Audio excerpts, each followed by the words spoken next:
Mul on siiralt hea meel, et me oleme nagu tänases sellises ülemaailmses keerulises situatsioonis jõudnud sellisesse punkti, kus saame tänases sellises väikses seltskonnas avada äsja rekonstrueeritud Põllumajandusuuringute Keskuse büroo ja laboratooriumihoone.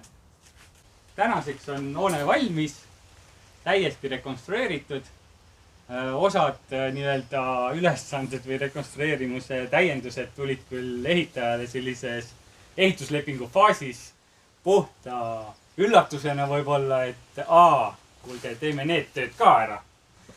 Et nagu see fassaad siin ja üht-teist veel. Ja ma olen siiralt õnnelik selle üle, et platsil olev projektimeeskond suutis nagu sellisest olukorrast nagu läbi tulla, sest alati on rekonstrueerimiste puhul see probleem, et kui sa kuskilt mingi kihi maha võtad, siis on see alumine kiht üllatusi täis ja sa ei tea, mis juhtuma hakkab. Aga nagu näeme, siin vist ma julgen oletada, et ühtse meeskonnana suudeti vastu pidada ja hoone on täielikult rekonstrueeritud.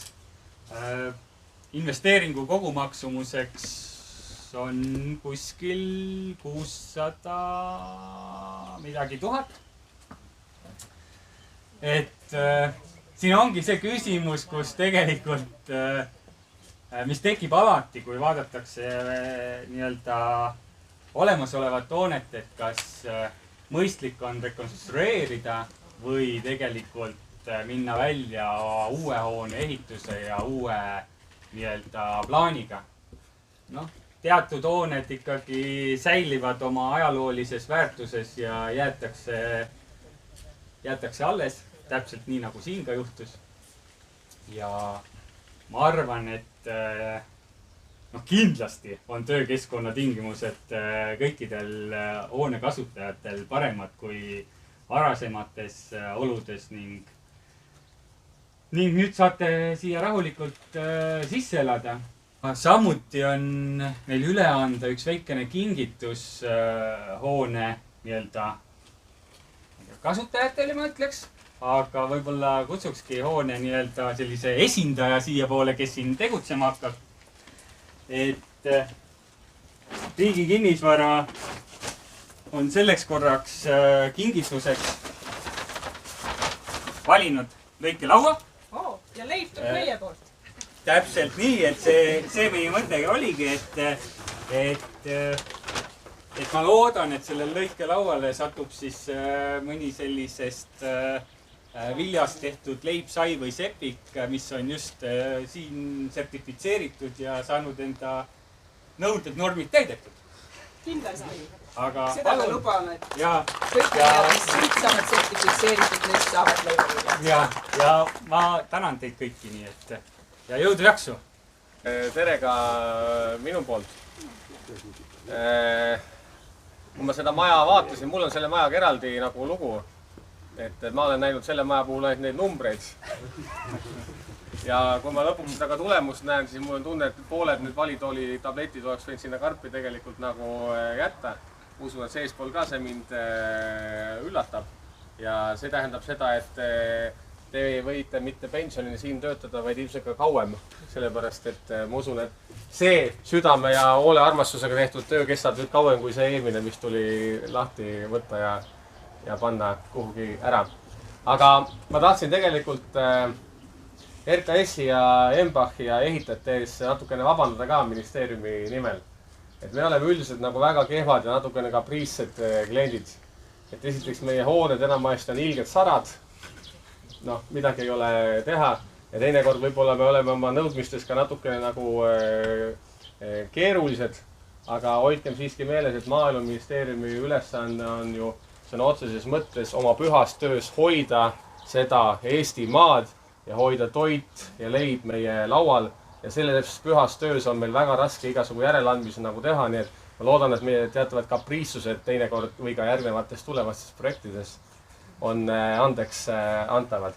Majarahvale aga siis õilsat ilusat elu ja täitugu see maja suure pühendumuse ja tarkusega ja õitsegu meie põllud selle maja tarkuse tõttu. Aitäh!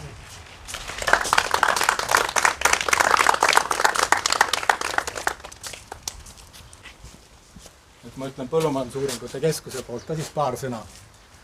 Et esiteks mul on hea meel, et üks maja on jälle korda saanud. Ja mul on veel rohkem hea meel, et see maja asub siin, Viljandi sordikatsekeskuses, Matapera külas, kus tegelikult nendel ümberkaudsetel põldudel on juba 75 aastat katsetegevus toimunud. On katsetatud erinevaid taimesorte, liike, nii et võib öelda, et siin on selline väärikas ajalugu olemas. Et kui me jälle neid numbreid vaatame, et siis siin on seda ajaloolist tausta ka tegelikult, mis nagu toetab seda, et see maja tasus korda teha. Jah, et ma vaatasin, et see maja iseenesest on noorem, et ei ole 75 aastat, vaid ta on ehitatud 61 kuni 64. Et ise ma küll seda ei mäleta, aga vaatasin järele arhiivist. Ja ma usun, et ehitajad said päris kõva vatti selle 60. aastate ehituskvaliteediga, et kus siis põhise mõõdu asi oli ikkagi see ehitaja silm, on ju.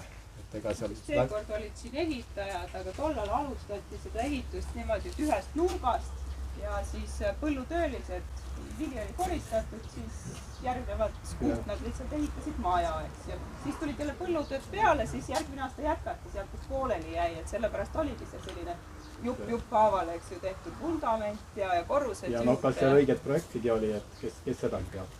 Aga teisest küljest minu arust investeeringuga märk sellest, et riik ei ole nagu ära unustanud inimesi, kes elavad nagu väljaspool tõmbekeskusi. Et ka need töökohad on olulised, nende säilitamine on oluline ja ka nende inimeste töötingimused on riigi jaoks vajalikud ja olulised ja seda kindlasti see hoonega siin tõestab. Et soovin selle maja tulevastele elanikele ehk Viljandi katsekeskusele. Loodan, et me võime koju ka minna öösel. Et see annab sellist ka lisainspiratsiooni veel paremini oma tööd teha, veel kvaliteetsemaid katseid ja veelgi paremat infot meie põllumeestele anda, et see saaks selliseks arengumootoriks. Ja majaga oleme rahul, täname ja ongi aeg väiksed kingitused üle anda. Nii ja kõigepealt ERKAS esindaja, palun. ERKASega meil on ka niimoodi, et ega neid esindajaid on olnud palju, eks ju.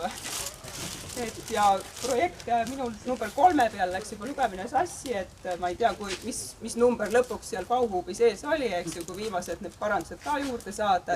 Et lõpuks tundus juba, et me oleme ka ise siin projekteerijad, ehitajad, mis iganes, eks ju. Aga suur tänu selle toetava meeskonna eest ERKASe poolt, eks ju.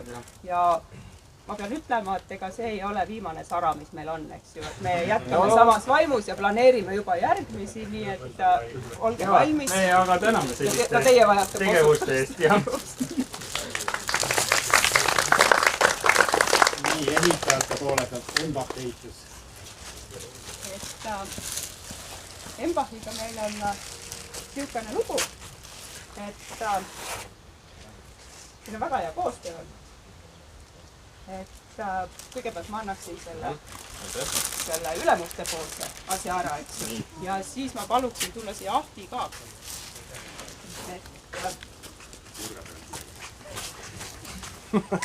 Nemad teavad, et see meie maja, see on tegelikult nagu sibul, eks ju. Te hakkasite seda koorima ja mida rohkem kihte te ära võtsite, no seda rohkem ikka silmist vett välja tuli, eks ju. Et kibedus kasvas ja mingi periood oli niimoodi, et ega telefonis mul oli rohkem nüüd Ahti kõnesid, eks ju, kui üldse oma pere poolt saadud kõnesid, eks ju. Seda väga erinevatel aegadel ja väga erinevate küsimustega, eks ju. Aga see teineteise mõistmine oli tegelikult väga hea, eks ju. Ja ikkagi lõpuks me lähme ju siit sõpradel lahku, eks ju. Ja ma loodan, et tegelikult te jätkate ka mõnel meie teisel objektil, aga et see üleminek ei oleks nii väga ränk, eks ju, et see kibedust jaguks teile natukeseks veel, eks ju, siis... Keskel on... Jah, seal keskel on tervis, puhas tervis. Et siin nii tihti eriti me nüüd Tarmot, eks ju, ei ole siin näinud, kui me tegelikult nägime siin ühte romanni, kes lahkus veel täna hommikul, eks ju. Ta oli esimesel päeval kohal ja viimasel ja eile õhtul oli ja tegemist ühe väga väärt mehega, kes tegi siin kõiki töid, eks ju, aga neid töid juhtis siin Tarmo. Ja Tarmoga on see lugu, et tegelikult tema on ju peaaegu kasvanudki siin majas, eks ju. Et kuna tema ema töötas siin, eks ju, aastaid ja Tarmo vanemad elavad siinsamas, et siis see maja oli talle väga tuttav ja kindlasti olid omad emotsioonid, eks ju, seda siia niimoodi lammutama tulla. Et igal juhul aitäh sulle ja sinu meeskonnale. EMK poolt Viljandi katsekeskusele sellise meie poolt siis visandatud visiooni, et kuhu poole siis tuleks püüelda.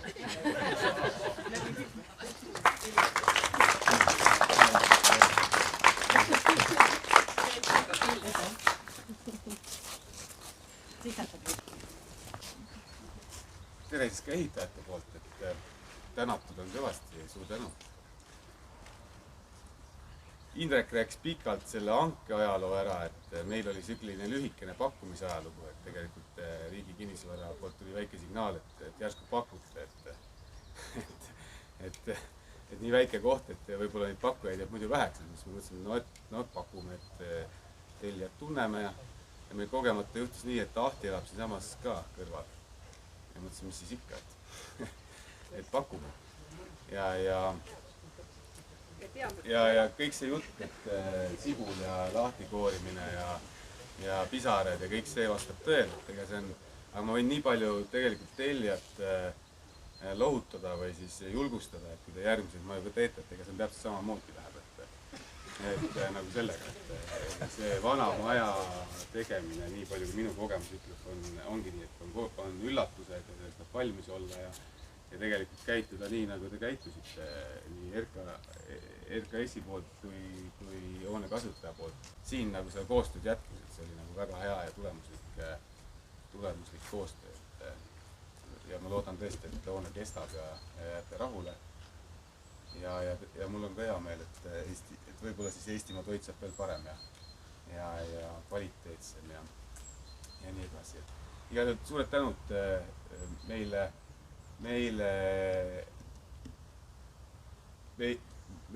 esitatud tänu eest, et meie töö tulemus on siin ikkagi näha mõne aasta jooksul, et see maja kestaks ka. Ja ma loodan, et nii on. Suur aitäh! See suur puu, ma ei tea, ma ei hakka tõesti kuskile elama, aga mulle öeldi niimoodi, et kuna tuleb osta puu sellepärast, et viinamarja ei lubatud mets viinapuu peale nad on tigedad ja eks me nüüd paneme siis 30-meetrise kuuse sinna. 10 meetrit ja laius 4. Ministeeriumile me lihtsalt ütleme, et meil aasta lõpupoole on tulemas 75 katsekeskuse juubel, et siis te võite jõulutulest tuua puu peale. Irma Sakra, meie muidugi tuleme laborite poole pealt ja tulime vaatama, kuidas see asi käib, sest meil seisab see sama sündmus ees aasta pärast. Loodetavasti. Õnne sulle ja laborid kõik tervitavad katsekeskusi ja ootame siis. Sest ka laborid on meil väga tähtsad koostööpartnerid, et meie saadame siit oma viljaproovid, eks ju, nende katselappide pealt saadame laborisse ja labor saadab jällegi oma proovid meile siia põldkatsetesse, et nemad. Teiega ootame teid aasta pärast enda juurde. Aitäh! Ja traditsiooniline soomaleid. Ma saan aru, et sool on otse maale ja siis on leib on Võrumaal.